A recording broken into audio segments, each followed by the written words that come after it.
Welcome to Chat with Loki Season 2. Let's continue these stories of grit, resilience, faith, and wisdom from the unseen, unheard, everyday heroes of life. These stories are for you. Thank you for being part of Season 1. Your support has been incredible.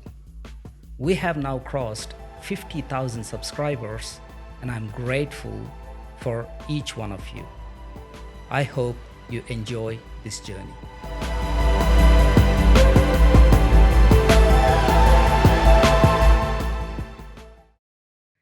Hey Luke, welcome to Chat with Loki. How are you? Lokesh, my man, I'm really good actually. I'm really excited to have a chat, to be on the other side of the interviewer. It's good to be here. Yeah, great. I see you pretty much every day on LinkedIn. So anyway, I know a little bit about, who you are from a professional aspect. Could you please introduce yourself to the audience, who you are and what you do? Luke Hannon, full-time professional conference and event MC, which means it's very weird to introduce yourself because Okay. all I'll say on an event is, Luke Hannon's my name, it's great to be your MC. That's all. My full-time role is introducing other people. And so introducing yourself is always a bit weird. I guess my background is banking and finance, a few decades there. Yeah. 3 kids, born not too far from here actually, in 𝗪𝗵𝘁. So I'm a shy boy. I was at birth and then moved out to Western Sydney. Yeah. And I talk for a living on stage, which is pretty cool. I mean, I found my 𝗥𝗲, right? Which is a bit of a privilege, I think, to do what you love. I tell everyone I retired in 2023 when I left banking. Haven't worked a day since. And our background's similar. So my background's risk, which is weird for a public speaker. I mean, we both enjoy public speaking, but we're risk folk, right? I don't know. I think we're not supposed to be in risk. That's cool. So tell me a little bit about, you said you're born close to here, and mom and dad, siblings, about your family. Yeah, interesting story. So I'm adopted. So my biological mum lived around the corner. They sold that house in 1984 because I'm trying to track her down. So I don't know who she is. I know her name's Bernadette. I know my dad was German. And I know there's a bit of a German connection on the table at the moment. Yeah. But then I was adopted by 2 loving parents who I call mum and dad anyway. I've got a brother, 𝗪𝗵𝘁, who looks nothing like me because we're both adopted.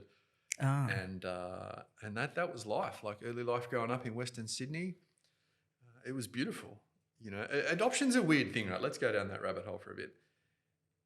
Life is a privilege, man. Like, think, it's not that I wasn't wanted, but my mum wasn't able to keep me. And so if we think about the notion of that for a moment, like, I could have been aborted. Like, that's an awkward thought, right? Yeah. So being born is like, especially when your parents can't keep you, to get deep instantly, like, you've kind of won lotto to start with. I don't know. Everything else after that's just a bonus, right? So that was the sort of start of my life. My parents told my brother and I when we were 7 or 8. Yeah. He's 2 years older. And so we spent a lot of time with other families who had kids that were adopted. And I always remember, and we'll talk about this throughout the day, there are those people in your life that are just so not inspirational, but instrumental to your building of your character. And one of them, her name was Ann Edmonds, and she was my year 5 school teacher. Okay. And so year 5, that's like, I think 1991. And Mrs. Edmonds would always say, "You're so lucky." And I never really understood it at the time, what that meant. And now, as we've just spoken about, it makes perfect sense. But she was probably the first person in my life that had such a profound impact on me and made me feel special for who I was. And I think that's a school teacher, that's a leader's job, right? Yeah. School teachers especially, year 5, year 6, year 7, the kids are sort of 9, 10, 11, 12. They're going through that developmental phase. And I guess looking back in hindsight, the way she made me feel about that made me look at it different. And I hear a lot of people say that I feel rejected and I resent my parents. And that's their opinion and I respect that. I kind of wear a different lens when I view it and say, well, man, like, this conversation, this life doesn't happen if my parents at the time who couldn't keep me make a different choice. Yeah. So that was kind of the start of my life. And that first year 5, Western Sydney, Ann Edmonds, and I've never been able to track her down, but gee, I'd love to have a chat to her now. She was inspirational and instrumental in changing maybe not changing, but setting the mindset up correctly in a Yeah. 10-year-old kid, right? So that's kind of the start. Wow. So have you met, so clearly you haven't met your biological mother, Yeah. but biological father? No, all I know, I don't even have his details. So it's really weird being adopted, right? Because you can do all these searches for people Yeah. that a normal person couldn't, right? Now, interestingly, my biological parents can't search for me, but I can search for them. And so think about that, right? Every year my birthday comes around, and it was just recently. Yeah. Imagine giving away your kid. And it actually only really hit me. So I've got 3 kids, 14, 12, and 9, and I guess we'll circle back to family. When I had 𝗲𝗀, our first daughter, my wife and I, 𝗱𝗲, when we had our first child, it was at that point where the gravity of being adopted hit me. You've been on the journey of pregnancy. You've nurtured, and obviously as the man in the relationship, there's a lot more, I'm sure Nadine can talk to you about the virtues of bearing kids. You then create this person, and then to have to give it away, it was at that point where I was like, wow, I need to find this person. Just to say thanks and just to let them know that I'm all right, like I'm doing good. And I think, I just wonder what Bernadette, who's my biological mum, what she thinks about every year in March when my birthday comes around. You could never forget. I don't think you could forget, right? And I wonder how hard she's tried to forget. I think she's now married. In fact, I know she's married because I've got a marriage certificate, because you can search for all that stuff, right? Yeah. Because she's my mum. So I wonder if he knows she had a kid beforehand. Yeah. And then if she doesn't, then that's something she needs to keep to herself every year. Yeah. It's funny, the adoption agency that I was adopted through, they said, it's really weird when you search for your parents because it's sort of binary in terms of what's happening in their life. Binary in that they've told their new family about you and it's embraced and it's part of their life, or you're the dark family secret. Yeah. And so if you're the dark family secret and you go looking, that person has spent, I'm 45, right? And she was quite young when she had me, so I think she's in her 60s. She spent 45 years trying to forget. And so I can only imagine what it's like for her. But yeah, so no, back to your original question, circling back to that, I don't know him. His information's not on the birth certificate at all. It's only my mum, Maureen, who's like my adopted mum, but I call them mum or dad. Maureen, mum told me that he was German. And I guess when I look at photos of myself, blonde hair, blue eyes, and I was dressed in a 𝗥𝗲𝗱 shirt with a bib and brace, so I did look very German. Whether that's just the clothes, I don't even know if it's real or not, right? Yeah. But yeah, I haven't met her. She lived. That house was sold in 1984, just around here. So I'm going to duck in after that and have a look and see it. But then, what do you do? Even if I found her, I can't find her on LinkedIn. I can't find her on Facebook. Yeah. No socials. Yeah.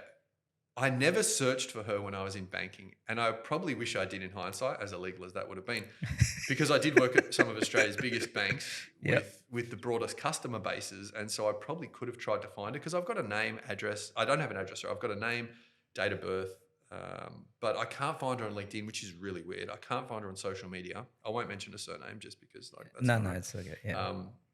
But I've searched high and low, and so yeah, it's. I think the best bet is when you're working for one of those financial institutions. That's your missing boat. Dude, I should have been. And I've left now. That's the problem, right? As illegal as that would have been, and make no mistake for those listening, I think there's a real element of respect for the information that we have in financial institutions. Yeah. Which is why I didn't do it. And it's drilled into you from a very early age in your banking and finance career that you have a lot of power, but with that power comes a significant amount of responsibility, right? Yeah. And so most bankers, and obviously you're a risk guy in finance, we respect our customers' privacy. Absolutely. And it's just not the right thing to do. Yep. I mean, where I am in my life at the moment, would I have done it if I was there? Probably, because I want to find my mum. Yeah. But I'd probably exhaust. I definitely would, because I can go and search the electoral roll now. There's a few next steps I can take. To try and find that person. But yeah, for those listening, finance it's pretty straight up and down. And to the point, right, where there were people that would search for the executives or famous people's names who had accounts. Everything is logged in finance. everything, every keystroke you do is recorded somewhere. Of course. And so just to set the record straight, it's not the Wild West, and people respect other people's privacy. So when you trust a financial institution with your information, which to be honest is probably worth more than the money that they hold for you, because that's insured anyway. Yeah. More often than not, it's safe. Telcos and insurance companies, not so much, but we won't talk about that. So could you tell a little bit more about when you go back to that stage, when you're 9 years or 10 years old, the first time when it stuck to you that you're being adopted? Yeah. And what was that early memory? Did you just, thought, oh, this is what it is, and this is my mom and dad, and you just went along? Or there was moments where you're like, oh, I wonder who it is? Was there any thought in the schools or in your own, when you reflect now? It's a funny one. Will Smith talks about this in his book, right? Just to take a slight diversion, and then we'll come back to your question. As a person, I don't embrace conflict very well. Okay. And so I will try and use humor or innuendo or my mouth to talk out of problems. So I never got any fights at school because I'm a great talker, which ironically now I'm a professional MC, which kind of works really well. So I sort of steered away from conflict and just gloss it over, it'll be right. And it's not that I put problems away for later. Yeah. It's just not an issue. Like, life is too short. If we think about everything, I mean, we're recording this in April, right? In late March. Mate, the world is a weird place at the moment. There's a lot happening. Yeah. I'm just chilled about it. So when I was told about it, and then obviously Mrs. Edmonds, life's too short to be stressed about stuff. So not only do I not like conflict, which is interesting because my wife's from Eastern Europe and they're pretty straight up and down. So that creates, and I'm sure you can relate to this, right? Yes. We're sort of in the same boat. We're both risk people, and our partners are both from that side of Europe. I was just happy. I was happy to be alive. And even to this day, right? Like, think about this for a moment. There's 8 billion people on Earth. And I did the math on this before Google, before you could search it in GPT or whatever. Every day, about 150,000 people die. Yes. Like, that's not war. That's not COVID. That's not sickness. That's not famine. That's just life. Yes. On average, every day, and you do the math yourself, right? If you work it out, 80-year lifespan, 8 billion people, on average, every day, 150,000 people wake up for the last time. Yeah. So, like, why be unhappy about it?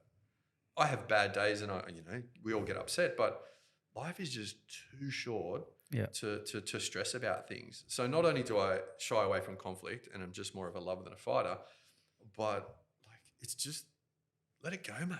Let it go. I can't understand these family disputes that run deep forever. And again, maybe because I've been in a loving family, I'm very lucky that the parents that adopted me, mum and dad, were very, very loving, and that shapes who you are. Yeah. But life's just too short. Now, I will say, I have ADHD as well, diagnosed when I was 16 years old, which is a superpower, right? And we can circle back to that. But what it also means is if something's too hard or too difficult, I'll just move on to something else. So with ADHD, you have a very small social group of friends because it takes a lot of effort for me to continue to build those relationships. So circling all the way back to your original question, it was a gift. And I'm very optimistic for a risk guy. Weird, I know. Life's too short. Like, you were given a gift. All these things, year 9, I think we were told when I was 7 or 8. And that's why I think Mrs. Edmonds realised when I spoke to her about that, she took that. And I don't know, maybe she was adopted. Maybe she had adopted children's. I never knew. But she took it on herself as the custodian of my well-being to make sure that, and she wasn't sugarcoating it, she was telling the truth that it's a gift. Just move on with it. So I took it with a grain of salt and I was positive about it, right? No, that's beautiful. There's a couple of things I can relate here. Everyday deaths. So I have mentioned this in my first book, The True Self. So I mentioned in the book,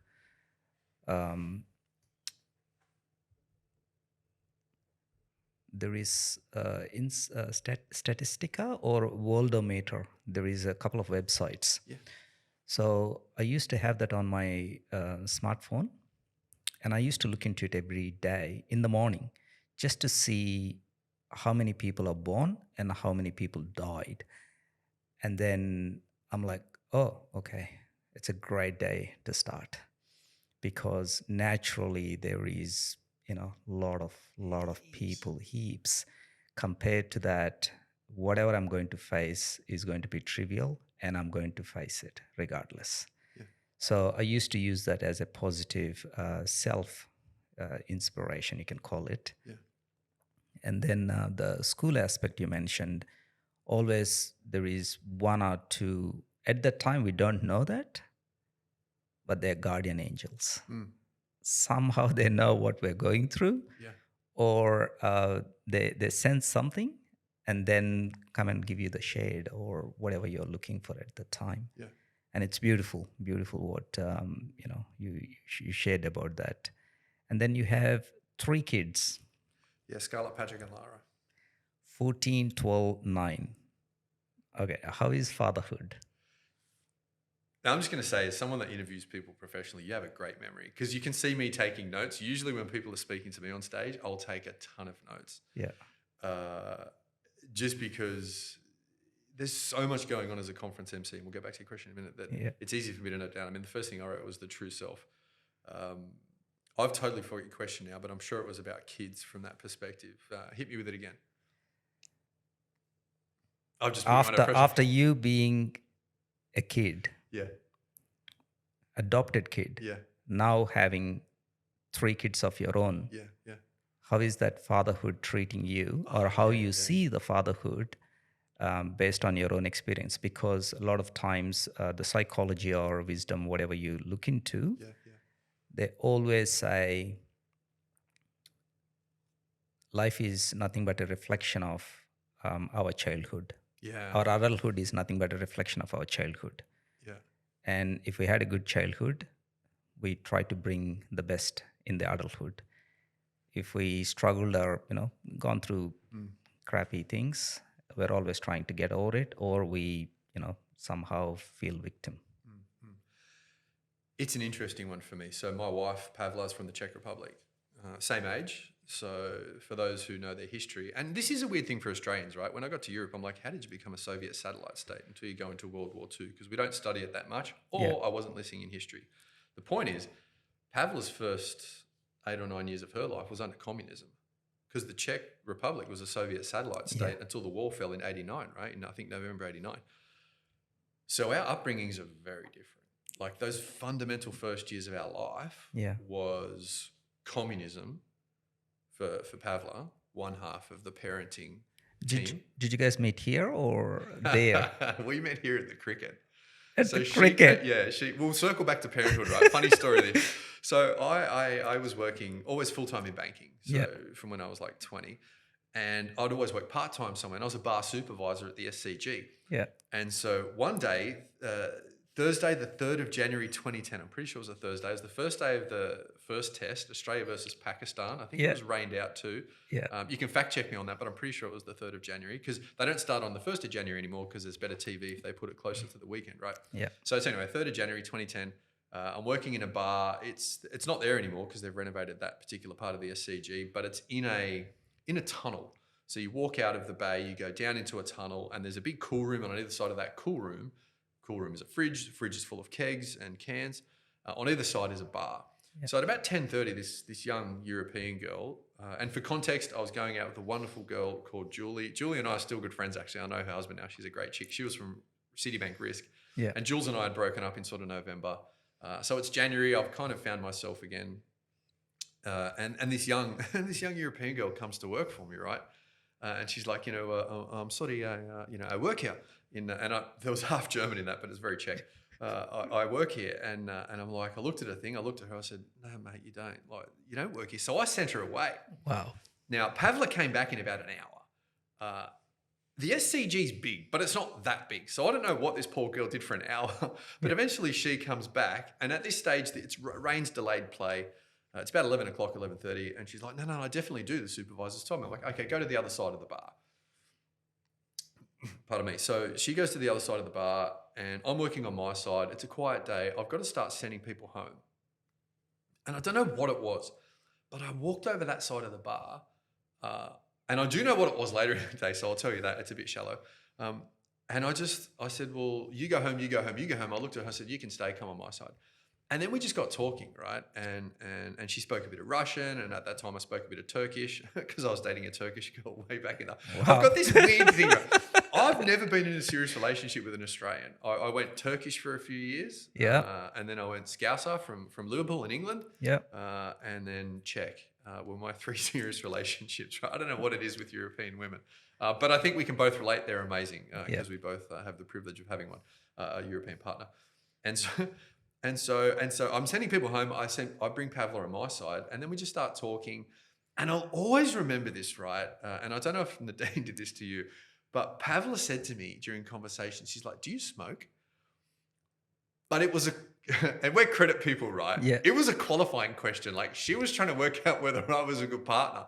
And for some reason I picked up on this. You spoke about those fundamental people that have been sent to us from somewhere else, right? Yeah. I'm not the most spiritual person, but I do believe there's people looking out for us. And whether life is a simulation, whether there's, I don't know, like life is too weird to talk about, but I think we're sent these messages from somewhere. And if you're open, astute, aware, crazy, ignorant enough to listen to that message and pick it up, there's something in that. Absolutely. And at this point, when 𝗱𝗲 asks me, do you smoke? I see this as a risk qualification question and read the fact that she's trying to work out whether I'm a good partner, right? Yeah. And I'm like, I'm in here, right? Like, I think... And so anyway, we get talking. She walks away. I see her body from like, you know, I see her figure and she's really fit as well. And at this stage, I'm a gym junkie and a triathlete. And then we just we're talking about stuff. And then the conversation goes to the way which we manage our finances, which we're both quite astute with money. We both want to go to 𝗱𝗲 Base Camp, which we haven't done yet, but we both like hiking. And so I say to her at the end of the shift, I'm like, you know, because the meat pies at the cricket back then were terrible, right? Like this is 2010. It's before there was like, you know, affluent catering and stuff. It was good in the members, but everywhere else was pretty bad. Yeah. So I say to 𝗱𝗲, hey, why don't we go grab an Aussie beer and a beef pie? You know, a good pie. That was my pickup line, right? and I give her my phone number, right? And I've still got the message on an old phone, which I've still got. She sends me a message that night saying, hey, it's 𝗱𝗲, the Czech girl. Let's go grab a pie and a beer. So we go out to the St. James Hotel, and then I took her down to Harry's Cafe. And 𝗲𝗲? Yeah, 𝗲𝗲, right? Yeah. We go there for our first date. And I remember being in the taxi driver, and the taxi's like, man, women from the Czech Republic are beautiful. And like, this is getting really awkward, bro. Like, easy, tiger. Yeah. And so then we went for a pie, which I think is also called a tiger. We get the peas and stuff on top. We had a great night. I dropped her home and then went home. And then here's the stupid thing about dating, right? Another instrumental person in my life, and there's a few between this, right? Yeah. Which we'll circle back to. 𝗱𝗲 one from McDonald's, which I'd like to talk about. Great guy. And this guy's name's Johnny Carcar. Now, he was in my friend's circle when I was into poker. Yeah. And so I played a lot of poker. Now think about poker as a game, right? And think about my career as a risk manager. So poker is about mathematics, because there's 52 cards in a deck. You know what 2 of them are because you've got them, which leaves 50 unseen. 3 come out. Now there's 47 unseen cards. Yeah. You need to work out the probability and stuff. Anyway, so poker's about making decisions which have an uncertain outcome based on a limited suite of information, which is exactly what credit risk is, right? Yeah. So I loved poker, got right into it. Johnny Carcar, a good mate of mine, 𝗱𝗲 messages me. I'm like, and this is the stupid thing about dating, like play hard to get. I said, Johnny, I should wait. He goes, don't be an idiot. He goes, you like her. Just respond, mate. Don't be an idiot. So anyway, I respond based on his advice, and of course the rest is history. We went on a hike, 𝗱𝗲 and I. We did the overland track, which is I highly recommend it to any of the viewers. It's in Tasmania, Lake St. Clair Cradle Mountain to Lake St. Clair. It's like 5 days, 120 Ks. Yeah. And they only take like 20 people at a time per day. So you're walking on your own. Like I've known 𝗱𝗲 for like 4 weeks at this point. And another instrumental message from God happens on day 5, right? So we're doing this hike. We didn't bring enough food. Okay. We brought food, and I'd hiked heaps in Scouts. Like I was a Boy Scout. I did plenty of hiking. I've camped weeks outside. So I'm comfortable in the outdoors. So 𝗱𝗲 and I are hiking. Day 1, it hammers down rain. Oh. which seems like a bad thing, but what it is a blessing in disguise. Because for the other 5 days, you're walking through nature, which is glowing, green, the waterfalls are all flowing, and you're on your own, right? So funny enough, we meet these Czech people, and Europeans are funny, right? Like Australia is so big that if you meet another Aussie, it's like, yeah, man, you're Aussie. Czech people, the Czech Republic's like 400 kilometers across, right? It's like it's the size of, I don't know, pick Tasmania maybe, and there's 10 million people there. Yeah. So when Czech people meet other Czech people, I don't know if Germans are the same, but when Czech people meet other Czech people, like they're instant best friends, unless they're from different regions, because like the Moravians don't like the people from Bohemia and stuff like that. Like there's a bit of like, not conflict, but competition. Yeah. And so these people, they get on like a house on fire. And so we get rescued by these Czech people who've got enough food. We had enough food, right? Yeah. The cool thing is by the end of it, I am shredded. Like my body fat's like 12% anyway. So by the end of it, like I'm like 7 or 8%. My 6-pack is like veins everywhere. So anyway, they hooked us up. We had this amazing hike. Day 5, another message from God. Pavlo and I get in a bit of an argument because not an argument, but by day 5, I'm a bit over it, right? I've got the 𝗱𝗲𝗁𝗁𝘁𝗵s right by this stage, and I just want to finish. So I start walking at pace. Yeah. And Pavla starts dragging the chain, and I'm like, I hate this and I hate that. And Pavla says to me, what else do you hate? And she's setting me up to say, and I hate you. but for some reason, God, whoever bestows a thought on me, mate, don't fall for it. And I'm like, no, that's all. And then we make it to the end of the hike, and then, so that's 2010. We fall pregnant, getting back to your fatherhood, with our first child in April 2011, because Scarlett's born in Jan 2012. Yeah. And then I don't think any parent has a clue. We had no idea. We didn't have much money. We bought our first house in May 2011. And again, we're not tight, but we're like, mate, at this stage, I'm at Citibank, I'm an MA, so I'm earning like 90 grand a year, which for a wife and a mortgage isn't much. No. Funny thing about that, so Pavla is not an Australian at this time. She hasn't got PR. So for any Australians listening that don't understand this, getting an Australian passport is very difficult.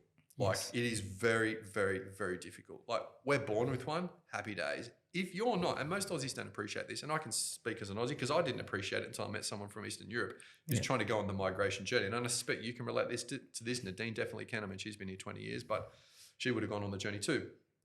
It's very hard to get a passport.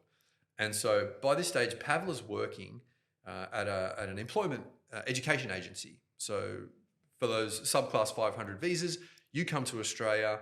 If you want to study, that's a way you can come here on a study visa, on a student visa, but you need to work at you can only work 20 hours a week, but you study because you're here to study, right? So Pavla's studying, she's on a student visa, she's working at an education provider this time. So she started as an agency. They're like, so an education agency, mortgage broker. Yeah. For mortgage brokers sell banks mortgages, education agents sell colleges education. And much like you don't pay a mortgage broker, the student doesn't pay an education agent. The revenue stream comes from the education provider in the same way a mortgage broker gets paid by the bank. Of course. So it's free for the student, it's free for the mortgage customer.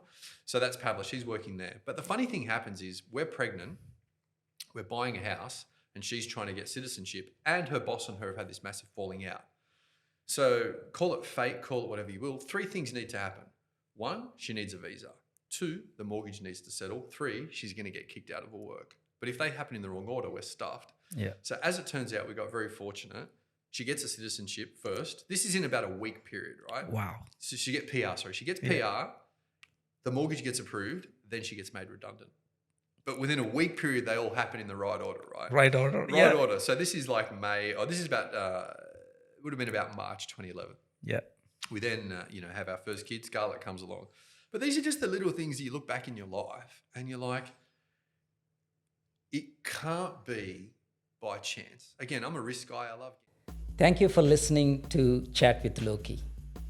Do not forget to follow and subscribe.